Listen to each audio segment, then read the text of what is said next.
Hello and welcome back to Beckler Guitars and Repairs. Today we're taking a look at a pretty cool old hollow body.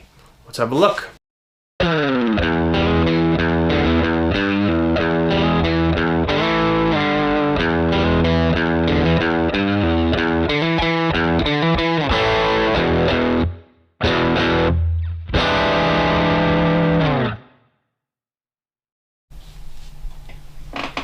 Alright, I picked this one up on Facebook Marketplace and it looked pretty interesting. Had a good price too, so decided to check it out, and yeah, it was pretty great, so I ended up taking it. This is a 1990s Tanglewood ES335 copy. I believe this one's called a Chicago. And a really cool red burst. So yeah, it's a pretty interesting guitar. There's not a lot of info about this specific model. From what I could find on the internet, this is a 90's model, and these were made in Korea at about that time. But this guitar has no model number. Usually, like these style of like hollow body guitars have something in the sound hole that you can see the model number on, just like a little piece of paper in there. Nothing on this one. I haven't checked it out with an endoscope yet, so we might be able to find something inside, but we'll see. And it's got no serial number on the back of the headstock or anything, but as far as we can tell just by looking at it, it's a maple guitar, maple body, maple top. Probably that laminated pressed maple, just like the normal ES335 construction. We've got gold hardware. We've got some sort of humbuckers in there. It's got a nice rosewood fingerboard, and it looks like actually real mother of pearl inlays. You can tell just by the way that they kind of catch the light and shine. The acrylic inlays look a little bit different, so yeah, that's kind of a cool feature on this one. It's also got some like custom shop style binding. So yeah, you've got your 5-piece binding, or maybe even more. 1, 2, 3, 4, 5 or 6-piece binding, and that's all around the fingerboard as well. So it's a bound neck with like 5-piece, and that's all the way up on the headstock too. So that's kind of cool. Got your Tune-o-matic style bridge, and same controls as like a Gibson ES335, 2 volumes, 2 tones. And the back, it's in really nice shape. It's not a lot of scratches or dings anywhere. There's a little bit of wear marks, but not too bad.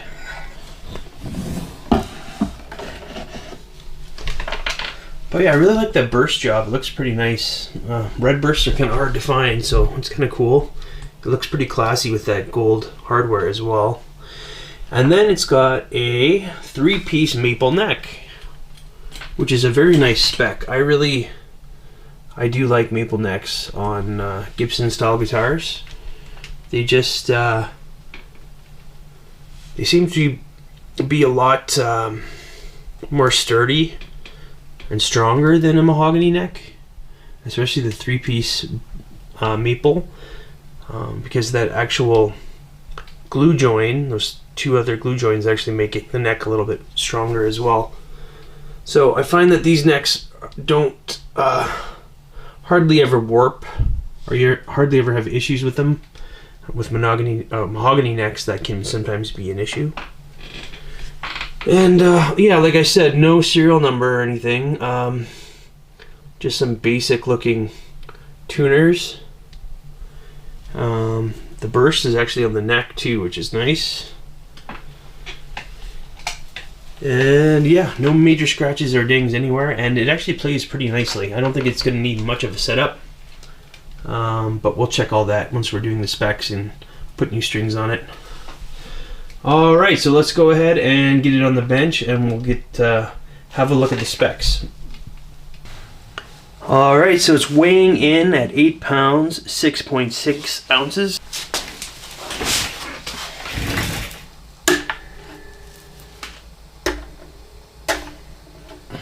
There we go.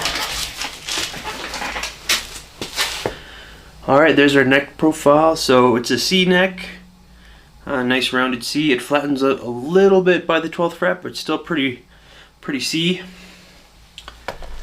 And as far as chunkiness goes, it's a pretty thin neck. Feels like kind of a 60s slim style if you were comparing it to a Gibson.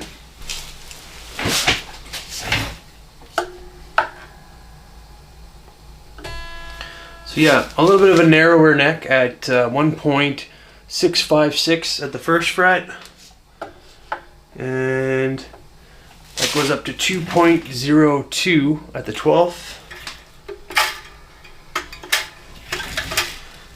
First fret neck depth is 0.812, and at the 12th, 0.905. So yeah, kind of a narrow and slim neck. Alright, just getting a pickup reading here. So the bridge is reading at about 10.2, the middle is about 5, and the neck is about 9.61. So I've got a new little device that measures the neck angle, and this one is reading at 12.7 degrees. So that's kind of useful for these type of no-name guitars or hard to find guitars that you can't really find the specs on. So I'm going to be using this in the future for guitars that I can't really find specs for online. Just checking the scale length. And it looks like it's a standard Gibson scale length at 24.75. And it has the standard Gibson radius of 12 degrees, or 12-inch radius. Yep, standard radius of 12 inches, just like a Gibson. I've got the pickups out. And they're pretty tight here. Oh, I got a little bit of room if I pull. Alright, cool. So, yeah, it's looks like nice clean routes. It actually has a long neck style tenon. You can see right here, it goes all the way to here.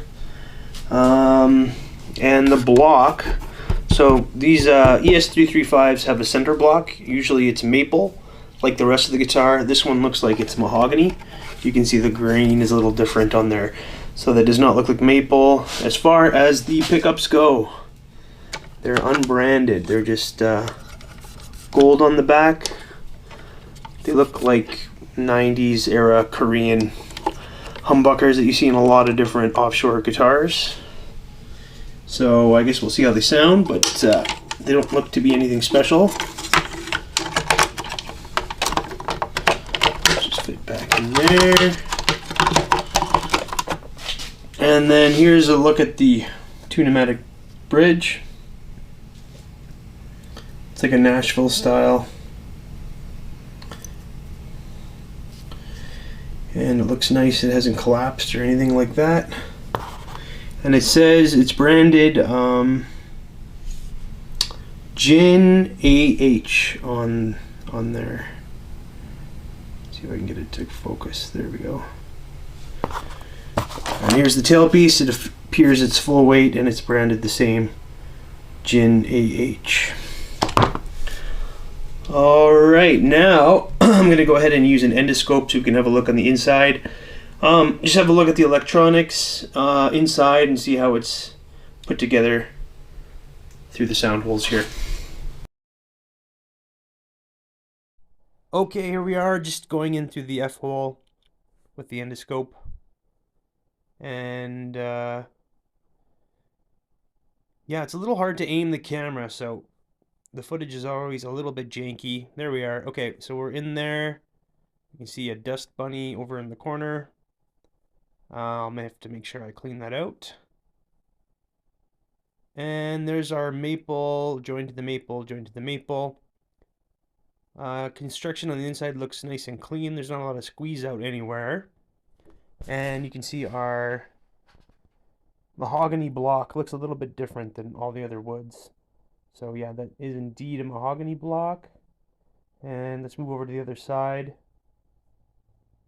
So this is the control side horn, and more of the same.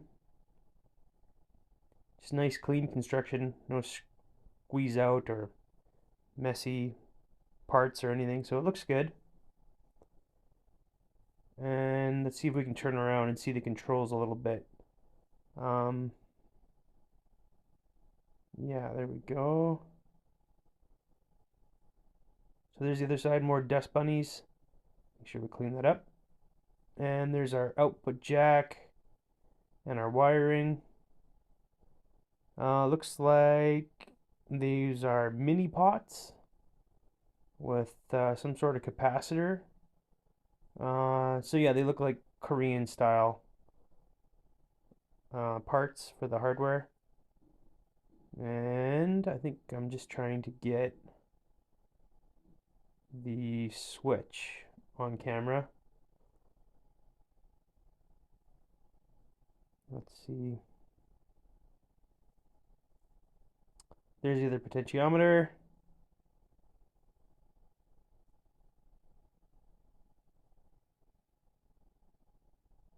Struggling a little bit here. There is the switch right there. Okay. So yeah, it's just an offshore model style switch, kind of that box style. But yeah, everything looks good. Okay, I just want to show our truss rod cavity here. So there it is, looks good. It's the Allen key style. And then I gave the frets a quick polish on the buffer, and they're looking pretty good. It's got a nice piece of rosewood here for the fingerboard as well. Streaky, looks cool. And the mother of pearl inlays look really nice as well. There's a little bit of pitting on these frets. Not enough for me to actually file them out. There's no buzz or anything else like that, so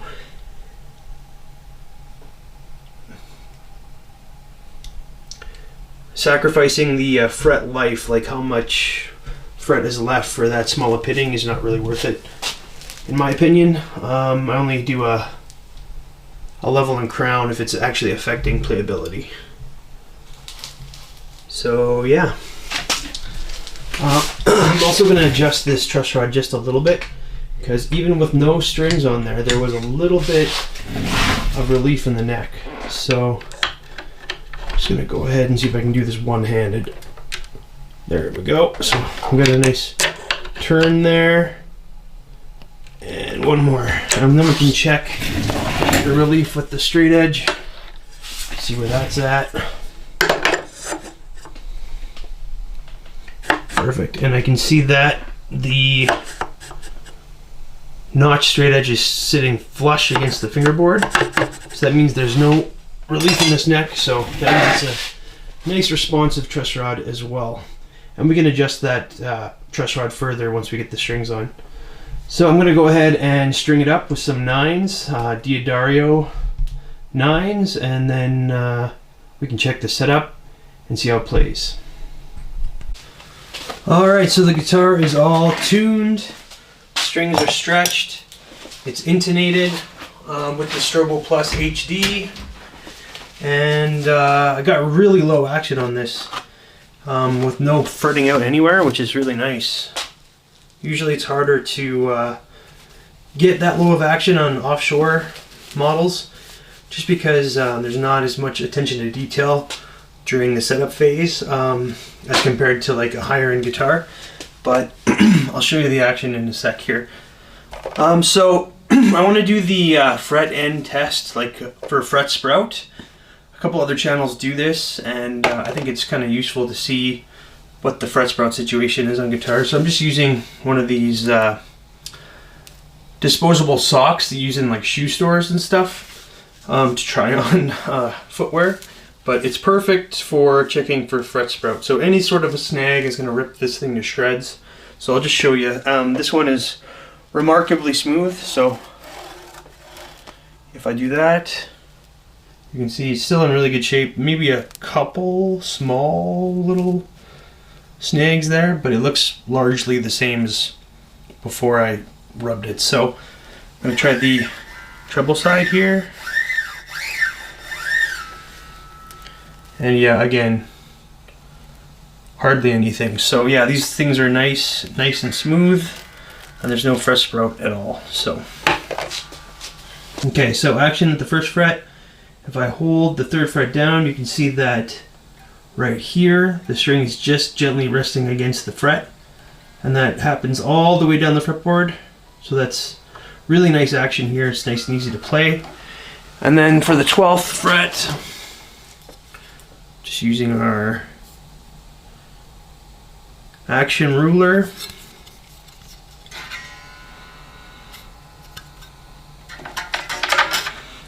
So yeah, that's at like a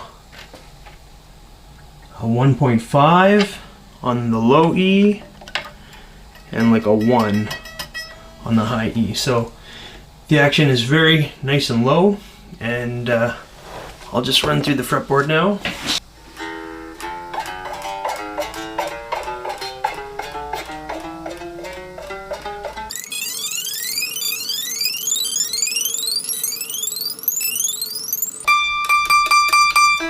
So yeah, it plays great with low action and no buzzing out or fretting out anywhere. Alright, I'm going to tune it back up, and we're going to go ahead and plug it in and see how it sounds. Okay, here we are plugged into the Deluxe Reverb Reissue 65. I'm using the PS1 Power Soak attenuator. I've got the amp set to about 3.5, trebles at 4.5, bass is at 4.5, reverb's at 2, and we're going to just hear how this sounds clean, and then we'll use a little bit of distortion and overdrive on it. So here we are on the bridge pickup.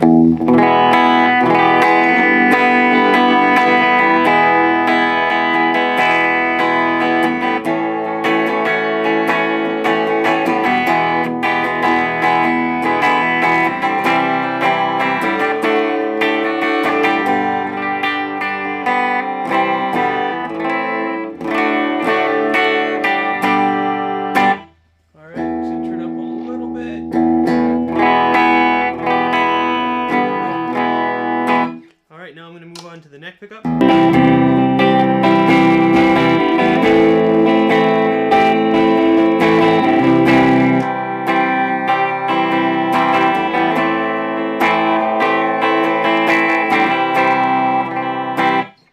Alright, so that's it clean. Doesn't sound the best clean. I think these pickups could probably be upgraded on this guitar. Everything else on this guitar seems great, but the pickups are leaving a little bit to be desired. But let's see how they sound with a little bit of dirt on there. Okay, now I'm going to turn up the amp to about 6.5, 7 to get that natural overdrive from the tube breakup. And see how it sounds a little bit overdrive.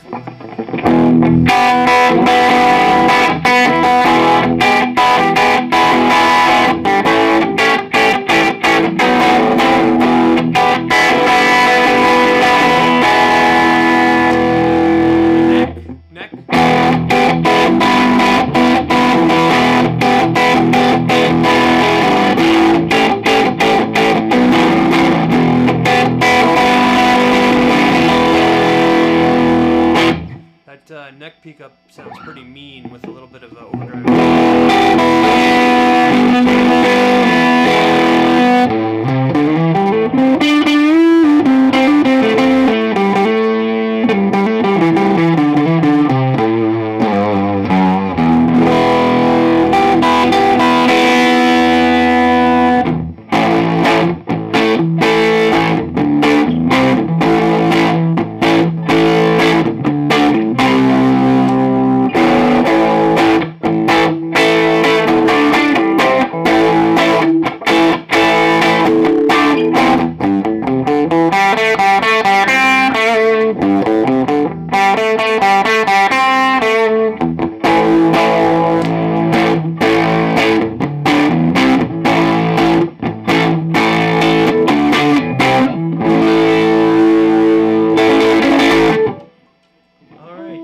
yeah, sounds a lot better with a little bit of distortion added.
Okay, so now that we've taken this apart and checked everything out and tried it out, what are my final thoughts on this thing? Well, it's a stunningly well-made guitar. The fit and finish are great. I mean, there's no problems anywhere. And yeah, it looks great. I really like the red burst look. It's pretty cool. I really like the three-piece maple neck. The response of the truss rod was really good. Like, I barely touched it and it made quite a bit of difference. So it's nice to have a really nice responsive truss rod on a guitar, and I think maple necks are good with like that. Yeah, it's got really nice appointments. That mother of pearl inlays look great. I really like the multi-bound fingerboard, the multi-binding on the headstock and all over the body. Yeah, it's a sandwiched maple top, just like a Gibson. And the only difference between a Gibson is the Gibson uses a maple block on the inside. This appears to be mahogany, which I'm sure that doesn't make a huge difference in sound, really. The hardware seems fine. It's definitely offshore stuff, but it seems quality. The machine heads seem fine. They keep the guitar in tune nicely. No issues with that. The one area it could probably be improved a little bit are the pickups. It didn't sound great clean. However, once I got a little bit of distortion on there, they really held their own. They sounded quite good with a little bit of overdrive and distortion. And if you wanted to play them clean, I'm sure with a few effects, some reverb and some delay or something like that, just boost your EQ a little bit. I'm sure you can play around and find some nice usable tones. And as far as the condition this guitar is in, it's great. For a 30-year-old guitar, it's almost, yeah, I would consider it very good condition. There's a few light scuffs and marks from handling here and there, but no chips or dings or deep scratches anywhere. And yeah, there's no marking on this guitar other than, you know, just the Tanglewood Guitar Company on the headstock. There's no model number, there's no serial number. So as far as I can tell, this is a Chicago model from the Tanglewood Korean series. But yeah, surprisingly great guitar. I mean, I'm always surprised by Korean guitars in particular seem to be very well made, especially in that 90s era. I've had a couple examples from Korea, like an old Dean I had from the 90s that was fantastic.